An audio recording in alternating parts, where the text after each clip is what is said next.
le Parti libéral du Québec a enfin un nouveau chef. Il s'agit de Pablo Rodriguez. Il est en studio. Monsieur Rodriguez, bonjour. Bonjour, Monsieur Lagacé. Courte victoire contre Charles Milliard. Pourquoi vous pensez? Ah ben, écoutez, on avait 5 candidats, donc distribution du vote. Excellente campagne de M. Milliard, excellente campagne de M. Blackburn, de tout le monde, à dire. Donc pour moi, c'est un privilège, un honneur, et je reçois ça avec beaucoup d'humilité. Mais vous n'êtes pas déçu, là? Il y a à peu près 4 points de pourcentage là, entre vous et M. Milliard. Pas du tout. C'est un système qui était complexe. Comment ça s'est réparti, difficile à dire. Je sais que celui qui gagnait devait avoir des appuis partout à travers le Québec, ce qui est mon cas aussi. Allez-vous vous présenter dans une partielle pour rentrer dans la joute parlementaire le plus tôt possible? Non, moi, ce que je veux faire, c'est continuer à sillonner le Québec. Ça fait 9 mois que je fais ça, de l'Abitibi aux Îles-de-la-Madeleine, en passant par toutes les régions. Je vais continuer à le faire. Parler aux Québécois. Mais donc, pour être clair, il y a une élection. Dans un an, on est en début de campagne électorale, le pré-campagne électorale, élection 2026, octobre. Donc, vous n'avez pas l'intention... Vous allez... Votre prochaine élection, ça va être pour la générale. Oui, absolument. Je vais être sur le terrain, je vais continuer d'aller à la recherche des Québécois, à discuter avec les Québécois, remonter. Vous savez, il y a beaucoup de travail à faire au niveau du parti, les associations, le financement, trouver de bons candidats. Je l'ai fait dans le passé, ça prend du temps. Mais, OK, d'être au Salon Bleu, de poser des questions à François Legault comme chef de l'opposition officielle, ça vous intéresse pas? On va avoir une bonne équipe parlementaire, on va travailler là-dessus, mais pour moi, la priorité, c'est de continuer sur cette lancée. Le fait d'aller parler aux gens en Abitibi, d'aller parler à nos agriculteurs, de parler à nos dirigeants de PME en région ou à Montréal, hein, parce qu'on parle beaucoup de régions, à Montréal, extrêmement important aussi. Je vais continuer à le faire et monter une équipe solide. OK, vous allez parcourir le Québec, on le sait, là. Il y a cette formule assez méchante pour le Parti libéral du Québec, selon laquelle le Parti libéral du Québec est maintenant le Parti libéral de l'ouest de l'île de Montréal, du West Island. Mais c'est pas parce qu'on a des députés dans le West Island qu'on est le parti du West Island. Vous savez... Vous avez combien de députés en dehors de Montréal? On a André Fortin, qui est un excellent député. Dans le Pontiac, en Outaouais. Ah, exactement. Sinon, il n'y en a pas. Non, pas pour l'instant, absolument. Mais ça ne veut pas dire qu'on est le parti du West Island. Pourquoi? OK. Ouais. Là, vous avez parlé aux Québécois depuis 9 mois. Là. Beaucoup. Pourquoi est-ce que les Québécois ont largué le Parti libéral? Je pense qu'on a essayé d'être un peu de tout pour tout le monde. Et il y a énormément de travail à faire. Vous savez, on me demande comment on va faire pour reconnecter avec les francophones. Mais moi, je dis, les francophones sont comme tous les autres Québécois. Les francophones, comme tout le monde, veulent un bon gouvernement, saine gestion des finances publiques, les services disponibles lorsqu'on a besoin. Et c'est ça ce que je me suis rendu compte en parcourant le Québec. OK, sauf que vous êtes encore un parti très fort chez les anglophones, chez les nouveaux Québécois, mais chez les francophones, vous avez perdu la faveur. On regarde les sondages. Disons que vous êtes quasiment dans le sous-sol. Je comprends, là, je comprends que vous avez ce discours-là, mais vous ne pognez pas avec les Québécois francophones. Bien, on commence à le faire. Vous savez, il y a une chose qui a changé fondamentalement, M. Lagacé, c'est que les Québécois, francophones, anglophones, recommencent à nous écouter. Ça ne veut pas dire qu'ils sont prêts à voter pour nous, mais recommencent à nous écouter. Ce qui est déjà énorme, ce qui nous permet d'entamer le dialogue et de proposer des idées. C'est déjà beaucoup. Là, vous allez parcourir le Québec, vous le parcourez, vous avez passé 2 décennies à Ottawa. Là, j'aimerais ça qu'on aborde quelques thèmes, puis clairement que vous me disiez ce que vous en pensez, que les Québécois puissent savoir où loge Pablo Rodriguez. Sur l'immigration, les années Trudeau ont vu une hausse importante du nombre d'immigrants, on le sait, là, notamment les travailleurs temporaires. Est-ce que dans les années Trudeau, on a laissé entrer au Canada trop de gens? Je pense que oui. Je pense que oui. Moi, j'étais clair au niveau de ma position par rapport à l'immigration. Il va falloir prendre un break, prendre une pause, probablement baisser, mais aussi la régionaliser et l'adapter beaucoup plus aux besoins des régions et aux besoins de nos divers secteurs d'industrie. Je me suis rendu compte, le problème actuellement, c'est qu'une approche mur à mur, à peu près sur tout, en santé, en économie, partout. L'immigration fait partie de ça. Et les besoins d'immigration sont différents à Saint-Jean-sur-Richelieu qu'à Sept-Îles. Il y a des endroits où l'immigration économique est criante. Il y en a besoin. C'est clair. Il y a le cri de cœur de certains de nos entrepreneurs qui me disent, si moi je perds ces travailleurs-là, je ferme mes portes. Et c'est vrai. Je faisais le tour des entreprises. Il y a de plus en plus d'histoires comme ça. Là. Il y en a de plus en plus et c'est frappant. Mais en même temps, lorsque quelqu'un va en région, un immigrant, il faut s'assurer aussi qu'il y a la place dans les écoles, accès à un système de santé, du logement. Vous savez, on parlait d'itinérance à Montréal il y a quelques années. L'itinérance, j'en ai vu à Saint-Hyacinthe, à Trois-Rivières, à Sept-Îles, et un peu partout.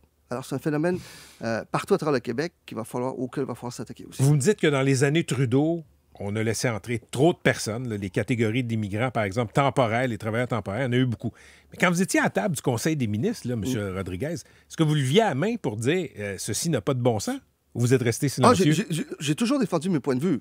Maintenant... Mais à l'intérieur, là, à vos collègues, est-ce que vous le disiez? Toujours. Écoutez, je ne peux pas révéler des secrets du cabinet, mais c'était très connu que je me tenais toujours debout pour le Québec. J'avais toujours une approche québécoise, très nationaliste québécoise, très décentralisatrice aussi, plus que la moyenne. J'en ai gagné, je n'ai perdu des batailles, M. Lagacé. Mais je me suis toujours tenu debout pour le Québec. Et à l'époque, vous savez, j'étais membre d'une équipe. Là, c'est moi qui est capitaine.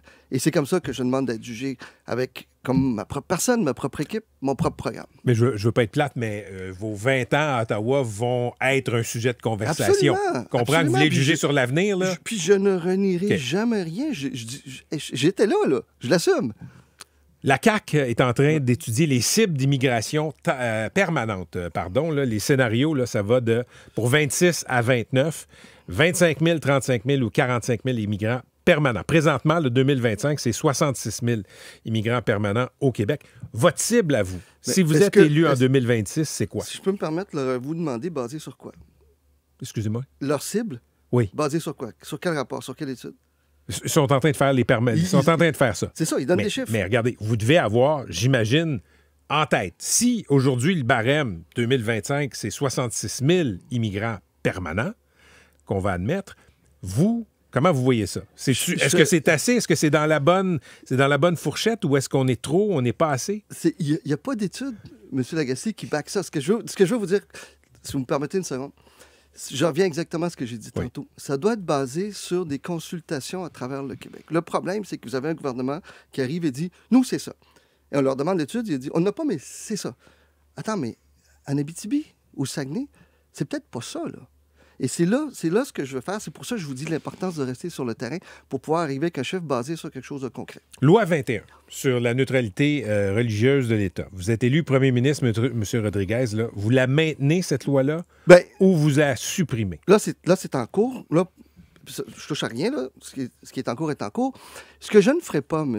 Lagacé, c'est de le faire de façon préemptive. La clause non-obstant préemptive, je vous donne un exemple de sa portée. S'il y a un changement de gouvernement à Ottawa, un gouvernement arrive, majoritaire, et dit « Moi, je vais enlever le droit aux femmes de choisir. Je mets une clause préemptive. Hein? » Dès que la loi est adoptée, toutes les cliniques d'avortement ferment et les femmes n'ont plus le droit de choisir ce qu'elles font avec leur propre corps. Et ça, c'est très sérieux. Donc, appliquez-le à ce que vous voulez.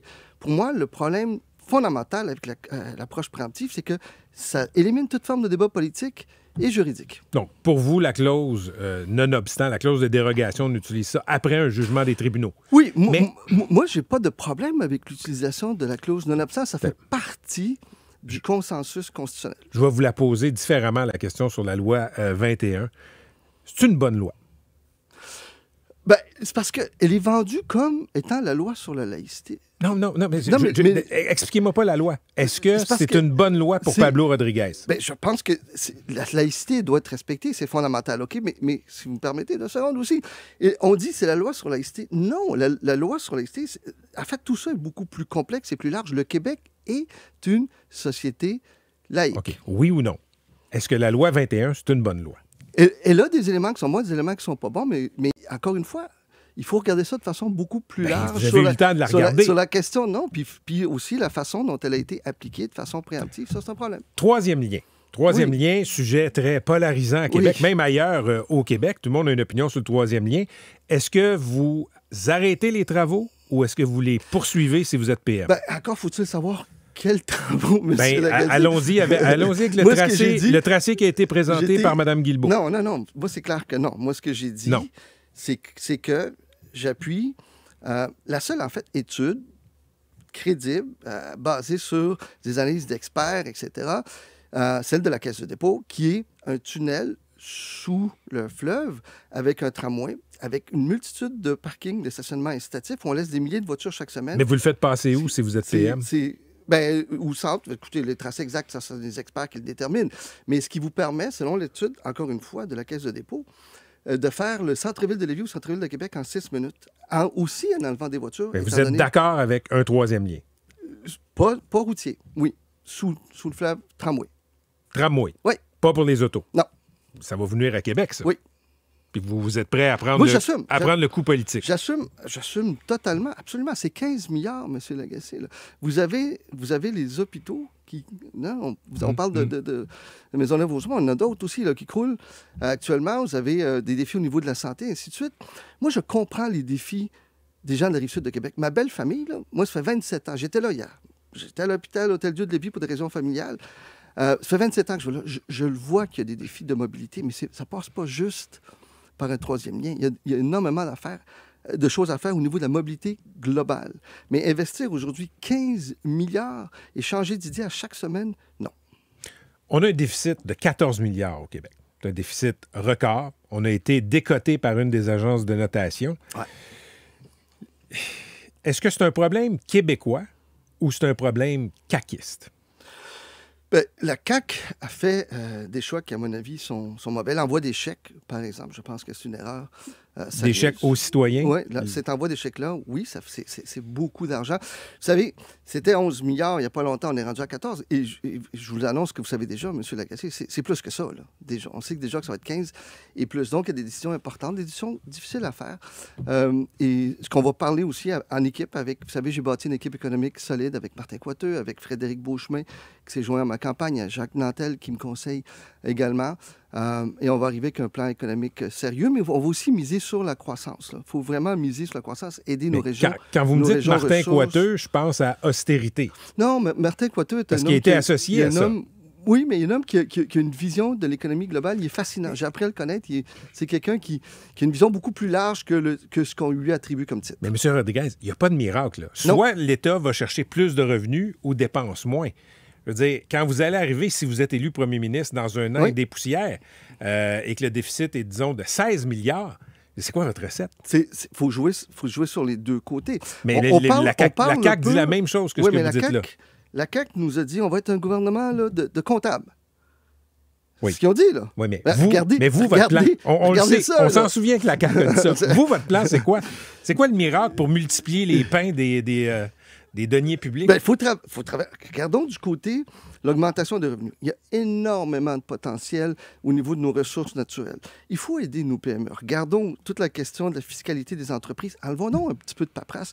Il n'y a pas un dirigeant d'entreprise qui ne m'a pas parlé de la paperasse qu'il y a actuellement au Québec. Ça retarde, ça coûte cher, c'est pas bon. Est-ce qu'on peut intégrer un peu plus la robotisation, l'intelligence artificielle, l'innovation, la recherche et développement? Il y a énormément à faire, M. Lagacé. Et on va le faire. M. Rodriguez, bon début de mandat. Il y a beaucoup de reconstruction à faire. C'est ma première entrevue. Dans votre parti. Merci d'être venu parler à nos auditeurs. On aura l'occasion de se reparler très bientôt. C'était Pablo Rodriguez,